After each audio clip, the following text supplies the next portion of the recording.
সেক্ষেত্রে হাইকোর্টের ডেডলাইন ছিল অবিলম্বে, ফোর্থউইথ অবিলম্বে প্রকাশ করতে হবে। সেক্ষেত্রে এখনো পর্যন্ত সুপ্রিম কোর্টের রায় 3 এপ্রিল হওয়ার পরও হয়নি, এবং এক্ষেত্রে এসএসসির অবস্থান জানতে চেয়েছিল কলকাতা হাইকোর্টের বিচারপতি দেবাংশু বসাক এবং বিচারপতি সাব্বার রশিদি ডিভিশন বেঞ্চ।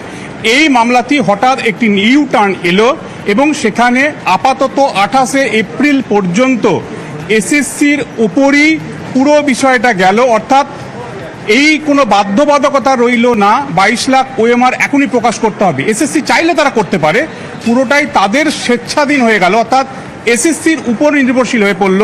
তবে আদালতের কোনো এই মামলার প্রেক্ষিতে কোনো নির্দেশ জারি করার মতো জায়গা রইল না। একটা আইনি প্রশ্ন ঝুলে থাকার কারণে পুরো বিষয়টা প্রলম্বিত হলো আগামী 28 এপ্রিল এই মামলা শুনানি। এসএসসি চাইলে তারা করতে পারে, তবে হাইকোর্ট থেকে কোনো নির্দেশ এলো না, সেই জায়গা থেকে সাময়িক একটা স্বস্তি এসএসসির জন্য। একই সঙ্গে যারা চিহ্নিত অযোগ্য তাদের বেতন ফেরত দেওয়ার প্রক্রিয়া কি নেওয়া হয়েছে, রাজ্যের শিক্ষা দপ্তর বা মধ্যশিক্ষা পর্ষদ কি পদক্ষেপ করেছে, এই বিষয়ে রাজ্যের তরফে শিক্ষা দপ্তরের তরফ থেকে জানিয়ে দেওয়া হয়েছে যে তারা এই মামলাটা আদালত গ্রাহ্য নয় বলছেন। পার্থসারথী সেনগুপ্ত সিনিয়র অ্যাডভোকেট তিনি বলছেন যে কলকাতা হাইকোর্ট 22 এপ্রিল 2024 রায় দিয়েছিল, সেই রায়ে সিংহভাগ সুপ্রিম কোর্ট বহাল রেখেছে, এটাও ঠিক, কিন্তু কিছু অংশ মডিফাই করেছে, কিছু অংশ পরিবর্তন করেছে।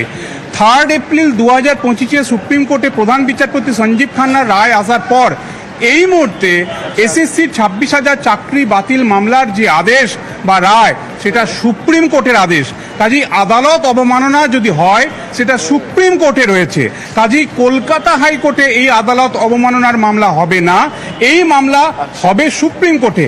কাজেই এই আইনি যুক্তিতে এখন কলকাতা হাইকোর্টে বিচারপতি বসাকের বেঞ্চ এই মামলা শুনতে পারে কিনা, কোনো নির্দেশ দিতে পারে কিনা, সেই আইনি প্রশ্নই ঝুলে গেল।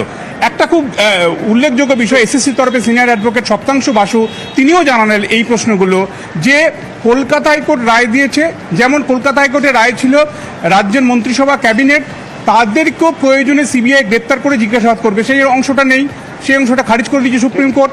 একই রকমভাবে ইন সার্ভিস যারা টিচার তাদের ক্ষেত্রে চাকরি পুরনো জায়গা ফিরিয়ে দিয়েছে সুপ্রিম কোর্ট, সেটাকে মডিফাই করা হয়েছে।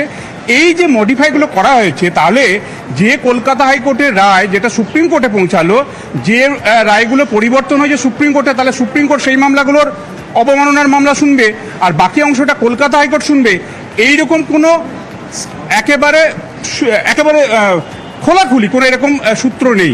কারণ সুপ্রিম কোর্টের আদেশ 3 এপ্রিলের পর থেকে যেহেতু মডিফিকেশন হয়েছে, এসএলপি যারা মামলা করেছিলেন এক্ষেত্রে ইন সার্ভিস টিচার হতে পারে বা অন্যান্য হতে পারে, কোনো জায়গাতে কিন্তু এসএলপি বাতিল করার নির্দেশ সুপ্রিম কোর্ট দেয়নি। কাজেই সুপ্রিম কোর্টের আদেশ এই মুহূর্তে, সুপ্রিম কোর্টের আদেশের অবমাননার মামলা সেটা সুপ্রিম কোর্টেই হতে পারে, হাইকোর্টে নয়।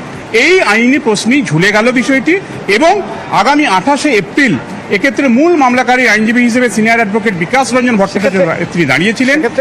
আমাদের এই 28 এপ্রিল পর্যন্ত অপেক্ষা করতে হবে, এর পরবর্তী কি হয়